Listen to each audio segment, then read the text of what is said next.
हाँ तो प्यारे कप्तानों, आज के इस वीडियो में आप सभी का स्वागत है। और आज के इस वीडियो में अपने साथ जो मैम है भैया, डिप्टी कलेक्टर मैम है, सिमी मैम है, तो आज ये हमें बताएंगे कि अभी जो प्रीलिम्स आने वाला है इसकी एक स्ट्रेटजी की अभी जो दिन बाकी है उनमें प्रीलिम्स के लिए क्या, कैसे और क्यों पढ़ना चाहिए जिससे अपना सिलेक्शन के चांसेस बढ़ जाएँ। तो मैम अभी जो प्रीलिम्स आने वाला है उसके बारे में आपका जो भी एक्सपीरियंस है उस बिहाफ पे एक बेस्ट स्ट्रेटजी क्या हो सकती है? देखिए, अभी प्रीलिम्स के 10 से 12 दिन बचे हैं, तो अभी स्टूडेंट को रिवीजन पे ज़्यादा ध्यान देना चाहिए।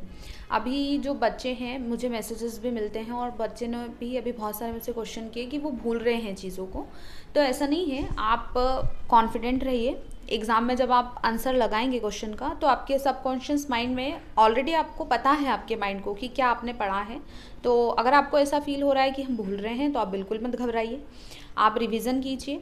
खास करके जो टॉपिक्स हमें ज़्यादा ध्यान में रखने चाहिए, वैसे तो एमपीपीएससी के लिए सभी यूनिट्स जो हैं वो बराबर वेटेज रखती हैं, लेकिन फिर भी एमपीजीके आप रिवाइज़ करें। आप जो खेल हैं उस वाले पोर्शन को रिवाइज़ करें, स्पोर्ट्स को। आप करंट अफेयर्स को रिवाइज़ करें। उसके बाद में जो 10th यूनिट है आयोग वाली, आप उसको रिवाइज़ करें। आप कंप्यूटर टेक्नोलॉजी जो है उसको आप रिवाइज़ करके जाएं। इन चीज़ों को आपको छोड़ना नहीं चाहिए।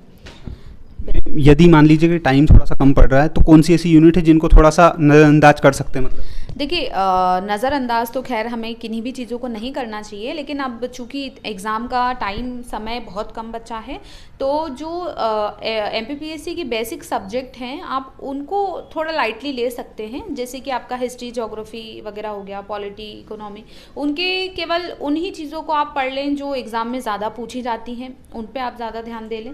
और एक क्विक या फास्ट रिवीज़न आप जो हैं वो कर सकते हैं। मैम जैसे ये जो एक टेस्ट लगाते हैं, टेस्ट का एनालिसिस होता है, तो एनालिसिस का आपका कुछ अलग टेक्निक था, मतलब किस तरीके से करना है उसके बारे में? देखिए, टेस्ट का ये है कि अब एग्ज़ाम के 10-12 दिन पहले से तो अब हमको कोई भी टेस्ट नहीं देने चाहिए। एग्ज़ाम के पहले 2 महीने पहले से टेस्ट सीरीज़ लगाई जाती है, तो तब हम टेस्ट सीरीज़ दें प्रॉपर। हमको जो OMR शीट है उसकी प्रैक्टिस कर लेनी चाहिए, जो बच्चे टेस्ट सीरीज़ में ऑलरेडी कर लेते हैं, ताकि बहुत सारी सिली मिस्टेक्स हो जाती हैं। जैसे बच्चे सेट का गोला कभी नहीं लगा कर आते, या गलत गोला भर देते हैं, या जो फॉरेस्ट के लिए कौन अप्लाई कर रहा है कौन नहीं कर रहा उसका गोला बच्चा भरना भूल जाता है। फिर क्वेश्चन बुकलेट बच्चों को बाद में मिलती है, तो बच्चे उसका सेट भरना वहाँ पे भूल जाते हैं। कई बार रोल नंबर गलत करके आते हैं। तो ये सिली मिस्टेक्स हमको एग्ज़ाम में करने से बचना चाहिए। जो इस बार फर्स्ट बार प्रीलिम्स दे रहा है तो उसके लिए कुछ स्पेशल की उन बातों का ध्यान रखें? देखिए, जो फर्स्ट टाइम प्रीलिम्स को दे रहे हैं, ऐसे स्टूडेंट के मन में घबराहट अभी बहुत होगी कि मैम हमने पढ़ा है, हमें याद नहीं है। तो वही मैं आपको बोल रही हूँ फिर से कि आपके सबकॉन्शियस माइंड में सारी चीज़ें हैं, आपको घबराना नहीं है। जो टॉपिक्स, जो सब्जेक्ट मैंने आपको बताए हैं, एमपीजीके, कंप्यूटर, आयोग, खेल, करंट अफेयर, इनको आप एक बार और रिवीजन अच्छे से कर लें। बाकी जो आपके एमपीपीएससी के बेसिक सब्जेक्ट हैं उनके आप कुछ खास जो विषय हैं जिनसे ज़्यादातर क्वेश्चन पूछे आते हैं, आप उनको फास्ट रिवीजन उनका कर लें। अगर मान लीजिए कि आज से 10 दिन भी बाकी हैं, तो आप हर एक दिन में 1 यूनिट का क्विक रिवीजन करें।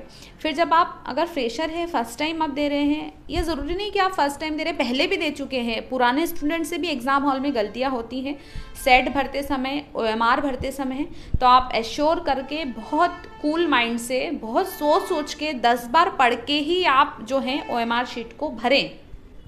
तो ये चीज़ आपको ध्यान में रखनी है। कॉन्फिडेंस रहें, एग्ज़ाम हॉल में बिल्कुल कॉन्फिडेंट होकर जाएं। अगर मान लीजिए कि आपको एंजाइटी हो रही है, तो आप गहरी सांस लें एग्ज़ाम हॉल में, और अपने आप को एकदम कूल करके रखें, तो आपका पेपर बहुत अच्छा जाता है। ठीक है मैम। इसके अलावा जैसे एग्ज़ाम पास आते हैं तो ऐसा लगता है कि मतलब सब कुछ दिमाग से निकल सा गया, भूल गए, इस टाइप का, तो इसके लिए कुछ? इसके लिए यही है कि देखिए, अगर आपको बहुत ज़्यादा ऐसा लग रहा है कि यार बहुत भूल गए हैं, इसका मतलब आपने ईमानदारी से तो पढ़ाई नहीं की है ना।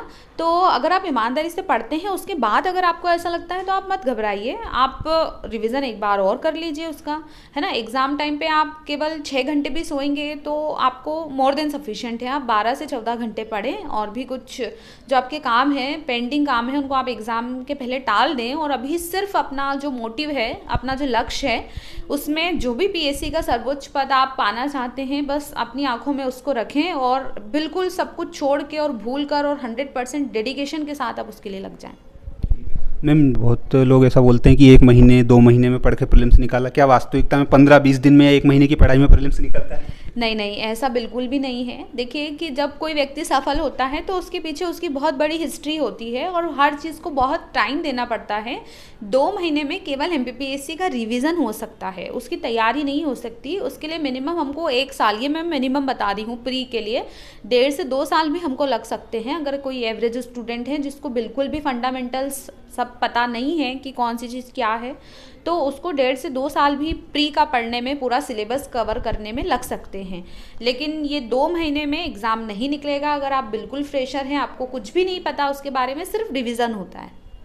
तो मतलब अभी जो टाइम है उसमें रिवीजन कर सकते हैं? हाँ, तो बिल्कुल रिवीजन कर सकते हैं। और जो बच्चे जिनकी तैयारी नहीं हुई है वो केवल आप एक्सपीरियंस के हिसाब से प्री दे करके आएँ और अपने आप को एवेल्यूट करें। आप देखेंगे कि आपको 40-50 नंबर यूं ही आ रहे हैं, 40-50 क्वेश्चन आपकी यूं ही सही हो रहे हैं। तो ऐसे बच्चे आगे आने वाली पीढ़ी के लिए अच्छे से पढ़ाई करके और फिर अपने आप को प्रिपेयर करके और फिर फुल तैयारी के साथ आप एग्ज़ाम दीजिए।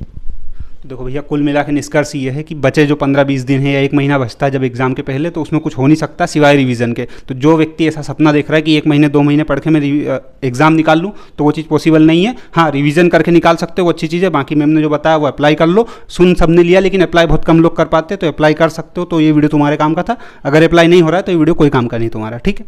तो इतना झेल लिया उसके लिए बहुत बहुत धन्यवाद, और मैडम ने इतना कीमती समय दिया इसके लिए बहुत बहुत थैंक यू मैम आपका।